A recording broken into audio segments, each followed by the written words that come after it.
So, good morning, friends. I'm going to talk about modernism and politics, which is the last chapter in the book that you're referring to. And this chapter deals with all aspects of modernism and how they were actually influenced by the politics of the time. So, I'll be dealing with in this lecture, which I call Lecture 1, with ideas that are discussed by the author between pages 80 and 87. And the main question here is about individualism and socialism and power, and how these three were interacting with each other and producing a kind of effect on modernist artists of the time. So let us go to the first slide in this presentation, and I would like to draw your attention to two very important quotations that the author of this book uses in the first page of the last chapter on page 80. One of them is from Trotsky, the well-known Russian leader who was working with other leaders like Stalin in Russia, and the other, of course, is Hitler, who we all know very well. What we have to think about here is why the writer of this book uses these two characters. We know that both of them are usually talked about as dictatorial. Of course, Hitler is more referred to as the great dictator, as we have seen the kind of representation that is done even in one of Charles Chaplin's films, The Great Dictator. So, we are actually talking about the politics of the time of the 20th century, the first half of the 20th century. That was, in fact, very, very radical politics. You had two different ideologies: the liberal ideology that was trying to support individualism, and the ideology of communism and socialism that was vouching for a more collective society. So the quotations here, both of them actually speak about dynamism, and there's a lot of repetition of newness in the quote of Hitler. So dynamism and the spirit of the new, I would say, is the defining characteristic of modernism. The term modern, as we all know, in French means the new. So it was the new that was going to define what is modern, and therefore, if we talk about the new, we are also trying to reject a past which is the old. So we should remember that modernism actually establishes itself on the ground that it is new, and the new has to be celebrated. So this is the premise on which modernism stands. When we talk about European modernism, we are, while asserting the new, also rejecting the past as old and insignificant. Let us take a quotation from a very important modernist, Charles Baudelaire, who, writing somewhere in 1880s in a small book called The Painter of Modern Life, mentions this, that modernity is the transient, the fleeting, the contingent. It is one half of art, the other being the eternal and the immovable. So we can very well see the contrast between the permanent, the eternal, the immovable, and the fleeting and the transient and the contingent, the emergent. So I think this was the conflict, and a blind celebration of the new with a lot of emphasis on individual freedom was what modernists were trying to do, and modernism as a movement was trying to bring in the early half of the 20th century. And this is what we are going to explore in this presentation, discuss, and then see how the politics of the time actually was influencing the modernist movement. So we shall go to the next slide. All of us have heard of this minor movement called Surrealism, along with other movements like Cubism in art, in painting. Surrealism also was experimenting with one kind of mm, representation. All these are put under the broad umbrella term called modernism. And we have these big names in Surrealism like André Breton, Louis Aragon, and Paul Eluard. And these joined the Communist Party in 1926. And there were others who were also modernist artists like Philippe Soupault and Anthony Artaud and others. And these two, Philippe Soupault and Artaud, were expelled from the party the same year. So this shows the kind of politics that is being played uh, by the artists themselves. So we are now very sure that politics was playing a very important role in determining what kind of art should be produced by modernist artists. So there was intense conflict between two different ways of thinking, two different ways of uh, interpretation, two different ways of understanding the reality of the times. So there were intensely competing claims that were made concerning heroic types that were emerging at this point. Now let us take a look at what these heroic types were. Heroic types that were emerging were this. You see, the types like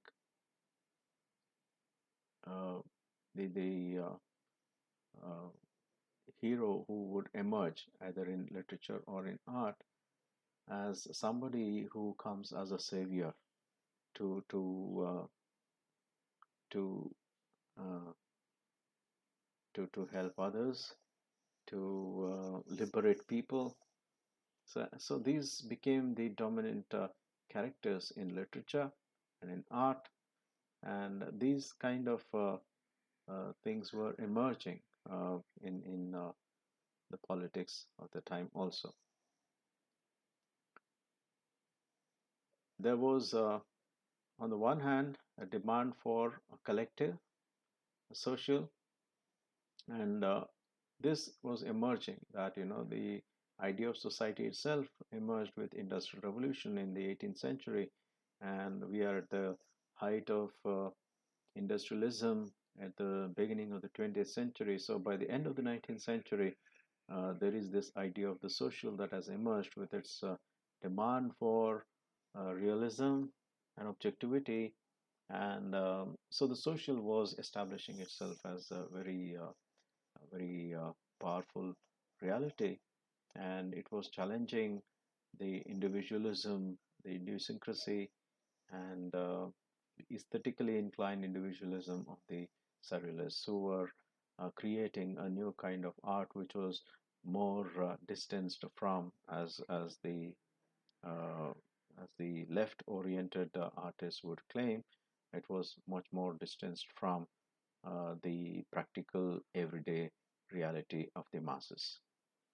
So this became a big conflict, as we can see, and the author actually mentions some examples, gives some examples to suggest that this became a very important conflict within the modernist movement, and he gives the example of the famous Moscow trials uh, by quoting a passage from a book by the author Arthur Koestler, who wrote a novel called titled Darkness at Noon in 1940 to talk about Soviet politics. So the author is trying to suggest that there were tendencies of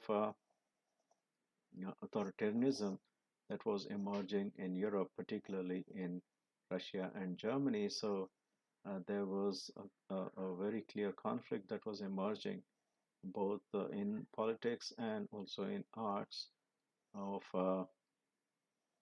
individualism and collectivism. So this was the conflict that was there. So what was more important? Is it individual freedom? Is it individual liberty and autonomy of art and the artist? Or is it the responsibility of the individual towards the larger collective? So these questions became very important in the first half of the 20th century when modernism was emerging as a new form of art, of representation with abstract forms and abstract ideas, and trying to challenge stable notions of reality and also classical notions that were already fading in the beginning of the 20th century. So, the task for you, my dear friends, is to go and check and read a little bit about the Bolshevik Party in Russia. Write a note on the Bolshevik Party. See how the Bolshevik Party, as the first workers' party that seized power in Europe, uh, established itself, its politics with the leadership of Lenin, and very soon turned to authoritarian kind of regime with Stalin taking power after the death of Lenin, and Stalin and Trotsky working together, and then slowly, gradually, the politics of Soviet Union turning into more kind of the politics which was referred to as the politics, the Iron Curtain. So please read up on that. And there is a passage that is given in the text that you're reading from the novel, which I mentioned earlier. And so just see what do the thoughts of this character called Rubosho, what do his thoughts illustrate? What do they say about the politics of the time? And also try to write a note on what is known famously today as the Moscow trials. So this is a small task I am giving you. I'll try to give other tasks later, give your assignment topic also very soon. Let's go to the next slide to talk about what is Marxist uh, thought, Marxist ideas and ideology. And George Lukács, who is a very well-known Hungarian Marxist who uh, wrote a lot of Marxist theory and talks a lot about class consciousness, about social consciousness, and things like that in his writings. And this author, the author of this book, he argues that Lukács in the late 1930s, Lukács, he says, was arguing against the modernists, saying that modernists reduced social reality to a kind of a nightmare, trying to present it as nightmarish, angst-ridden, deeply troubling experience of modernity. In fact, I think that the troubling aspect of modernity was more because of the mechanical revolution, which had actually triggered or which had actually initiated industrial revolution and the alienating atmosphere in the cities with urban setups turning into mechanical living suburbs and urban landscapes suddenly turning into uh, highly mechanical kind of living spaces. I think that was what was being looked at as an angst-ridden experience by most of the same bourgeois classes who occupy these urban spaces. So I think the modernists in art were not actually focusing on the other aspects of modernist life, where there were much more difficult struggles among the working classes. So this is a different view, but the representation that was done by the modernist Lukács argues actually turns the social reality into a kind of a nightmarish experience. Uh, the modernists did not actually question the deeper idea of why such a social had emerged from industrial revolution. So this we have to keep in mind when we discuss modernism in art and modernity in society. That is the technological change that had taken place in Europe because of technology and science. So this we'll think about.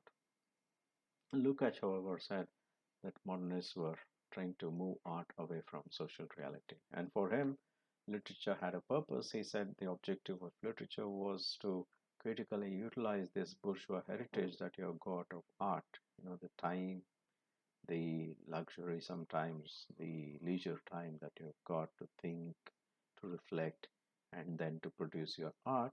He says this should be used uh, in order to have a very clear concept and also to give a very clear concept of a social human being, a human being who is deeply connected with the social around him. And that is the Marxist perspective that you are not alone in this world, that the individual is as helpless as any other creature in this world uh, when it tries to function on its own, having nothing to do with the social that is around him. Okay, so this is the conflict between the individual who claims that he has a kind of individual autonomy with which he wants to function, and the concept of the social that demands that you see those connections, economic, cultural, social connections that make you a social being in the world. So this is the conflict that we are talking about. And Lukács, being a Marxist, takes the typical Marxist position of privileging the social against the individual. Lukács argues that modernism denounces such ideas of socialism and social and fails to create a kind of believable and lasting types. Believable and lasting types means that you create images or characters in your narratives that people can believe in, not create things or characters or types which people fail to connect with. And also that you create these characters and ideas or types that can have a more lasting value.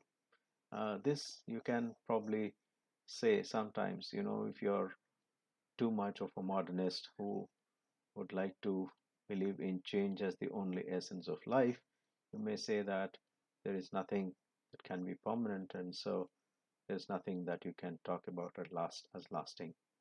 In fact, the desire to change and the desire to institute change itself as the new norm has deep inside it a contradictory feeling of of of losing the ground on which one stood earlier. So this is the contradiction within modernity we should keep in mind. And so Lukács, I believe, is right in saying that modernism sometimes glorifies anti-humanism and that it also glorifies the abnormal, taking human out of his context and pushing him a little bit far into the future and creating types which appear abnormal. So the modernists were actually caught in this conflict of, on the one hand, trying to preserve a norm which was changing very fast, at the same time, also continue with change and look for something which is new. This is the basic contradiction in modernism. So you have divisions within the modernist movement, we should realize. Anyway, so look at defense 19th century realists like Maxim Gorky, Thomas and Enrique Mann and Roman Roland, saying that they were actually practicing the right kind of art. And so there was a defense of realism by the Marxists, like Tolstoy, for example, was a realist. And Tolstoy was greatly admired by the Russian Communist Party and Gorky also.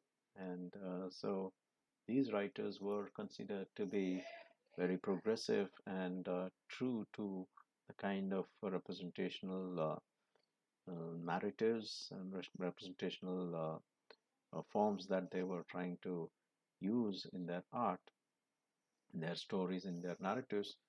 And the party at that time believed that that was the right kind of uh, art narratives uh, which would support the revolutionary uh, thought and the revolutionary ideas that the party was carrying. He believes, Lukács believes, that the test of an artistic mode is basically political and therefore it should stand its test by showing its political stand. Though today uh, we always claim that art stands away from politics, but I very strongly believe that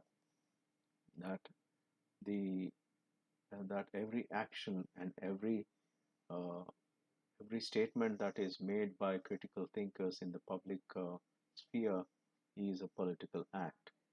Uh, every statement made by anybody who has a will is political. So I don't think art all can lay uh, claim to such a stand, saying that art is neutral. It is not political. In fact, the very objective of art is to have is to dissent from uh, authority. And if art cannot do that, I think it's a weak form of art, and then the artist is unable to take a stand. So let us keep that in mind as we proceed. That all of us are political, and anybody who says it's not political is making the biggest political statement of his life.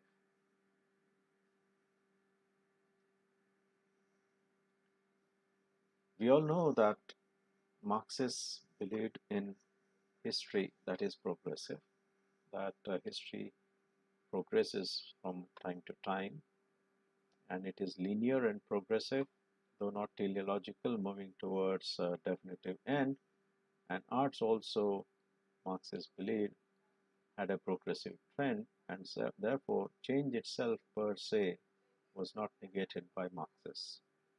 Marxists also believe in change and progress, and therefore he vouches for a progressive trend in arts, but denounces the trends in modernist literature of his times that were actually turning towards what he says anti-realist modes, not trying to represent reality as it is. Well, the question still remains for most of us as people ask this very important question whether art is capable of representing reality at all. And is it the purpose of art to be realistic? This question is will lead us to very difficult uh, thoughts or very problematic thoughts, and it might be difficult for anyone to come to a definitive conclusion about what the purpose of art is. But Marxists at least believe that realist art should always try to represent things as they are.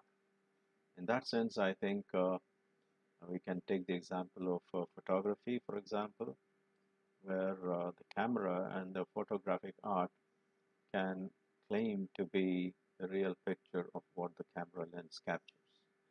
So in that sense, photography can be more realistic than painting, for example. So keep this idea in mind as we discuss and go on further. So to illustrate this point, he asks us to compare the bourgeois refinement, that is, Lukács asks us to compare the bourgeois refinement of Thomas Mann. He considers him a better writer with the surrealism of Joyce. As we know, Joyce is Ulysses, another novel of his, the portrait of the artist as a young man. We come to understand Joyce's way of representation, his subjectivity, and his idea that the artist is like that dream-like flyer, like the Greek character Icarus, who flies high in the sky trying to reach the unreachable, the sun, finally falls down. So the artistic freedom and expression for Joyce was always something where there was a search for something which is not yet here. And Lukács wants to compare that kind of writing with Thomas Mann and suggest that Mann was a superior artist. The author of this book, Christopher Butler, however, I feel appears to take sides with bourgeois individualism as against the idea of social consciousness that Lukács advocates so strongly, uh, especially in most of his writings where he talks about individual social consciousness and things like that. He is critical, the author Butler is critical of Lukács' view that the masses cannot learn anything from avant-garde literature. So Lukács was trying to always say that these avant-garde modernists who were trying to represent things from above and trying to sometimes, take things so far away that they would get too fantastic, too very abstract, and lose their contact with the earthly, the masses. So the view that Lukács presents that the masses have nothing to learn from avant-garde literature, and that the allegation that he makes that this view of the avant-garde writers is so subjective sometimes, and is so confused and disfigured, is a very serious objection that Lukács makes against avant-garde literature, uh, alleging that this such kind of art and literature uh, is away from the masses and therefore quite distanced from the social reality. And Butler, of course, is critical of such view. So we can see that Butler wants perhaps to take a kind of a middle position between bourgeois individualism and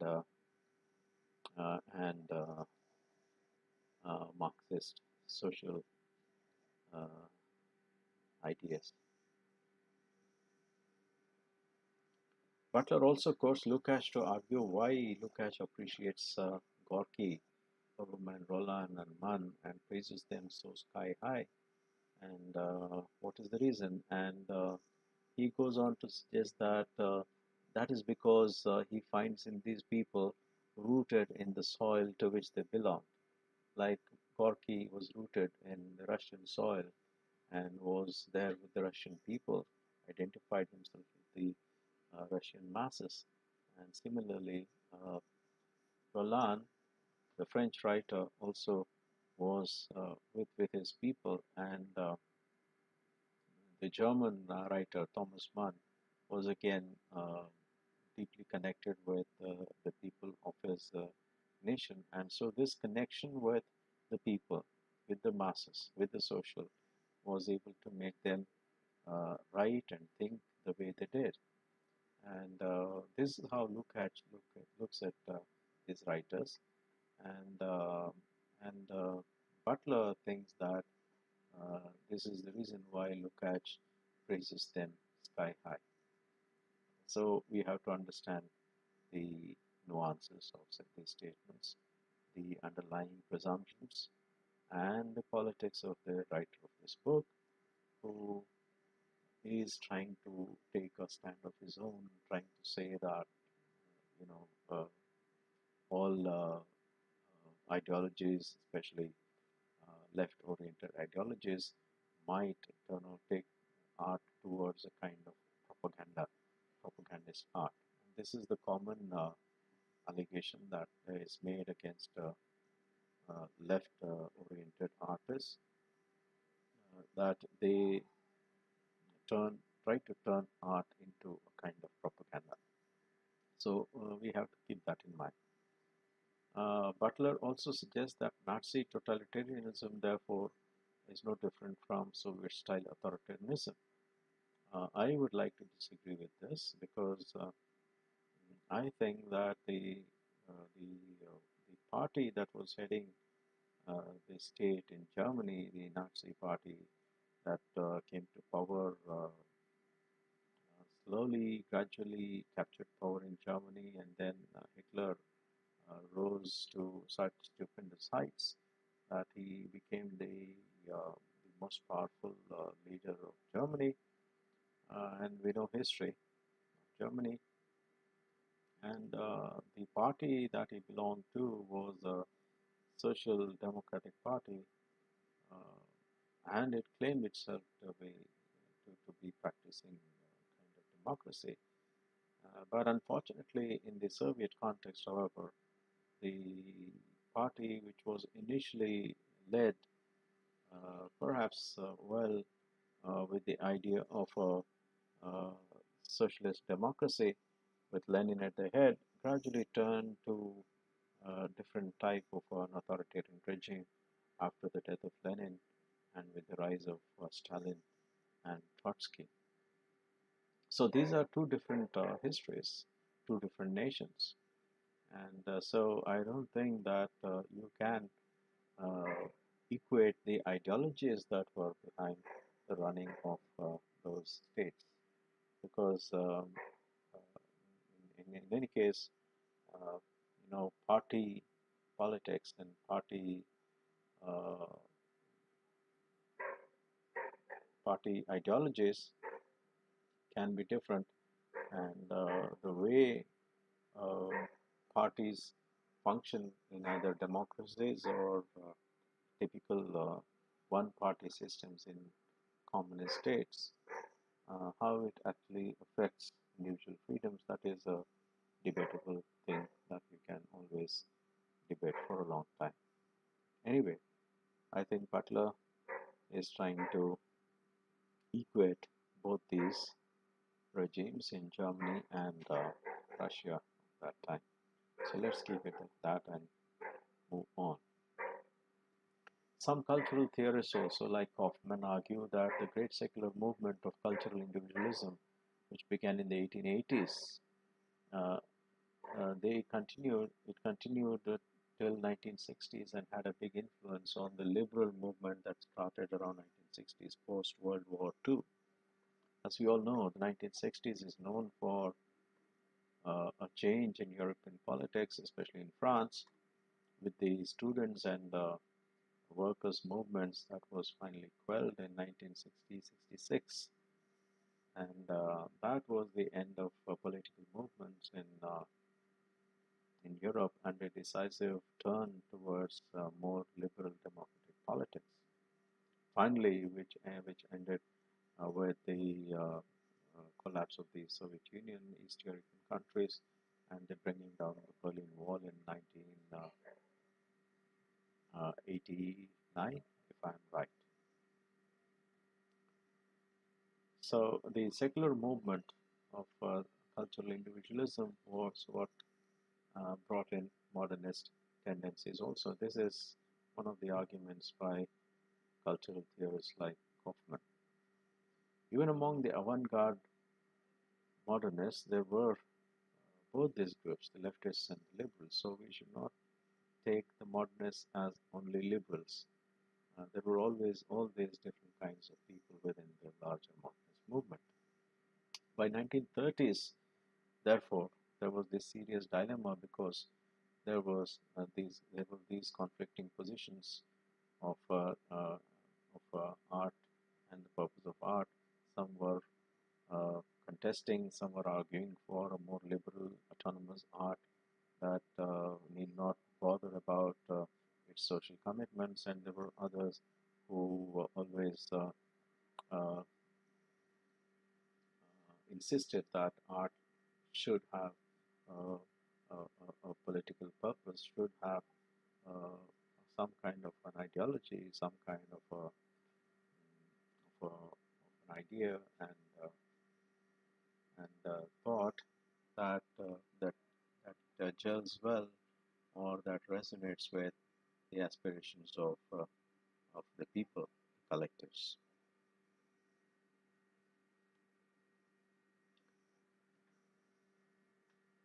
So the author of this book, he also quotes Cecil Day Lewis and George Orwell as classic examples of writers who are caught in this dilemma between the social and the individual. And George Orwell, as we know, was initially a little bit inclined towards Marxism, but later on he turned anti-Marxist. And as a journalist, later when he went back to England, and when he produced those novels of his, 1984 and Animal Farm, by then he had turned anti-communist, and there was also allegations against him that he was working for a British agency doing spying for some of the British officials against the communists in England. And therefore, we can well understand the stand taken by writers like Cecil Day Lewis and George Orwell, who were strongly anti-communist. Many modernists felt that the search for group allegiance was more a desire to identify with the heroic leader. I think the modernists and the artists who felt that way were probably wrong in the sense that probably they thought that these groups were always looking for some leaders. So maybe the politics of the time was moving like that, and some of these artists, and as we know, artists who uh, always could manage their art without any support from the state or anybody else, always felt that art was a higher realm, which was totally different, higher world. And artists were always sometimes identified as ivory tower artists, uh, you know, living in glass houses, presenting their ideas. Even Plato, for that matter, wanted to banish poets and artists from his utopia. So these artists probably they felt that the masses with whom they did not want to identify, perhaps, were actually desiring for a heroic leader. There is a kind of fully a political stand that modernists wanted to take. That's what I feel. And that was also another kind of politics that the modernists were playing. The writer also brings in the example of T.S. Lawrence, who was one who was enamored by this cult of a strong hero. He says he was also enamored by this cult of a strong hero who could lead in politics. Another important writer that this uh, author mentions is Bertolt Brecht, uh, the German writer who migrated to America later, who was, of course, uh, did not have much of an appeal for such a heroic leader. So the idea of a heroic leader did not appeal much for Brecht. This is what the author of this book says. And his plays that were written in the crisis years of the Weimar Republic, the German Republic, in 1929, 1932, were experimental and he wanted to develop theater of the working classes, and the working class people were encouraged by him to explore vital political issues that affected their everyday life. And the purpose was that he believed that such activities where they would deal with diverse political issues would help them to alienate themselves from their world of their real life, of working life, and all that, and then look at uh, and understand how bourgeois materialistic and idealistic ideas were influencing their own life, and they were slowly getting influenced by bourgeois moralistic and idealistic kind of life. So uh, the alienation effect that which we all know Brecht was wanted to experiment with in his theater. Uh, uh, and the German word which he uses for alienation, we can note a French tone, if I'm right in my pronunciation. So he wanted to uh, create that feeling of alienation both among the actors who played in those plays and the masses, the proletarian masses who were supposed to be the audience of those plays. He wanted to estrange them from their everyday settings and make them think and reflect about uh, their own lives. Elizabeth Hoffman and Brecht, with another writer, Weil, they produced a play, Der Jessica, He Who Said Yes in English. This was a play which we can very well say was more propagandist. It was adapted as a school opera. It was a musical and played hundreds of times in schools in Berlin and also elsewhere in Germany. Brecht also wrote another play, The Mebane, that is the decision also of 19 and produced in 1930, to which music was given by Isla. It is about the conflict between allegiance to political principle and what you individually think is morally right. He gives a story. Please read that story of that play.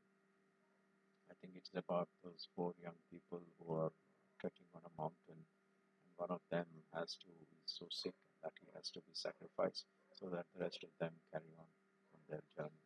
So the question of ethical, moral right and what is good for the collective. So these kind of plays will question and make people think about what is more useful. Uh, this example he uses of there are of course many other plays of Brecht which are much different from this, but the writer of this book wants to pick on this and say that Brecht was perhaps a little more liberal than the ultra left thinkers who were advocating for a more radical kind of socialism. This text highlights the conflict between the culture of individualism and the politics of socialism. So, the culture of individualism usually uh, works and preaches uh, individual rights, individual freedoms, and individual expression, freedom of speech, freedom to move around, freedom to buy anything you want with your money. So all kinds of freedoms that individualism preaches in modern democracies, of course, and the politics of socialism that tries to uh, place the social much above the interests of the social, much above the interest of the individual. So such texts actually bring out this conflict between individual interest and the interest of the collective. So art was responding in some way to these pressures, but at the same time, modernist artists were also caught in this kind of double bind between their own interest as artists and the interest of the collective in which they were functioning as artists. The writer takes us next to talk about power and politics, and he comes to the very important and interesting time in Hitler's Germany when the Nazi Party was at the peak of uh, its power under Hitler, and what happened to art and artists in Nazi Germany. This conflicting relationship, as we have talked about between art and politics, is seen in the Nazi attack on modernist art, dubbing it as degenerate. So Hitler thought that modernist art was degenerate. It was trying to represent things as abnormal, things as not as really as they were, and they were trying to use a representation that was not proper, in the sense that the abstract forms, the fragmented images in painting, for example, and the ever shifting modes. I think Hitler saw this as a destabilizing form, and he probably thought that this was dangerous for collectives to operate. So Butler suggests that in Germany, totalitarian politics aimed at moving art away from subjectivity because the subjective influence taking precedence over the objective, real, social. Uh, I think that was something that Hitler could not bear with. And so this experimentation and subjectivity and experiment towards expression of, I'm sorry, uh, subjectivity of an experiment of the uh, modernists, which was more individualistic. He wanted to move that away from move that towards the expression of collective ideas. In other words, he wanted to uh, we wanted art to uh, take up this cause of collective ideas and give expression to that. In the Soviet context, in the context of the Soviet Union, art tried to aim at moving it towards a kind of socialist realism, what people today talk about as a kind of socialist utopia that the Soviets were trying to build with their idea of socialism. So, in that context, all the claptrap and jabbering that was going on among the modernists about the way they looked at the world, about individualism, about autonomy, about freedom of speech, expression, about being futuristic, futurism, cubism, all these things looked like some kind of claptrap, some kind of meaningless jabbering that was going on. And this would no longer be tolerated by Hitler, and nor would artists like Braque and Matisse, Kandinsky, Kirchner, Mach, and others who were considered then as the great German expressionists who were trying to experiment with their art through expressionism. These were decreed as degeneratively mad by Hitler. An official exhibition of art that took place uh, uh, represented this degenerate art. It opened in Munich on 19 July 1937. Interestingly, Hitler himself gave the inaugural speech, and the exhibits were typically Dadaist, and we know what Dada was trying to do. This word Dada was used by the leader of the Surrealist movement, I think it's Andre Breton, who used very abstract images. In fact, the Western style toilet was also presented as a work of art to show how everyday objects with their usefulness could also be treated as art objects. So this was deliberately intended to bring the shock of the new to the people. So modernists were trying to do that, and this was considered to be degenerate art, and the exhibition was typically exhibiting what we call as, what Hitler called as degenerate art. So many such degenerate works were sold at Nazi auctions. They were purchased, some of them, and some of them, of course, were later seized and burned on 20th March 1939 in the courtyard of the fire station in Berlin. He gives these examples here to suggest that uh, autocratic governments can come down heavily on artists who want to experiment with forms in the name of the people, in the name of the collective, and in the name of the social. So the danger of artists working in societies where the freedom of the individual can suddenly turn into a kind of nightmarish experience of facing sometimes imprisonment, uh, at times facing exile from one's country, and at more horrifying times, perhaps even uh, criminal intimidation, arrest, and execution also. So all these things were possible in those times, and so artists were caught in a very conflicting situation of what to choose between the two. So at the opening of the exhibition, Hitler lists all those aspects of modernism he wishes to eliminate. And the author talks about European cosmopolitanism that the modernists were trying to achieve.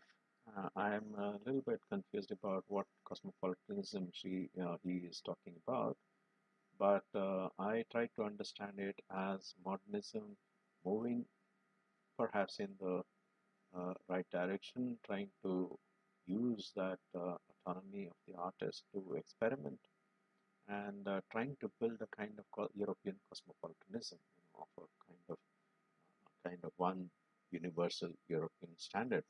But this was contested by Hitler with his ethnic German nationalism, as we know. And the author is trying to say that ethnicities were never considered by the modernists when they were trying to dream of a European cosmopolitanism. I think we have to deeply try to probe this question and understand what was the actual conflict, if at all there was something like that, whether the modernists were trying to build a actual cosmopolitanism, a very ideal cosmopolitan Europe. Well, that question remains. We have to think.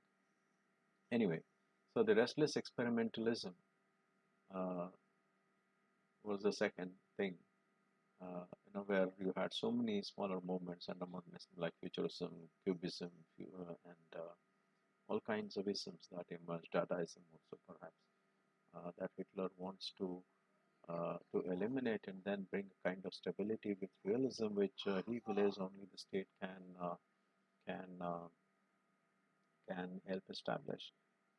That only the state is capable of establishing a kind of kind of stability with all aspects of human life. And so he was against this, the experimental forms and the restless experimentation, because things were changing so fast within the modernist movement. The third was also modernist subjectivity. The ideas like modernist subjectivity, the deep mind, the strong state of mind, the unconscious, and all these things that we use terms of psychology, the mind trying to think and create something. I think these ideas were also contested by Hitler. So politics had a big influence on modernism, and modernists were caught in this very difficult conflict of choosing between a very kind of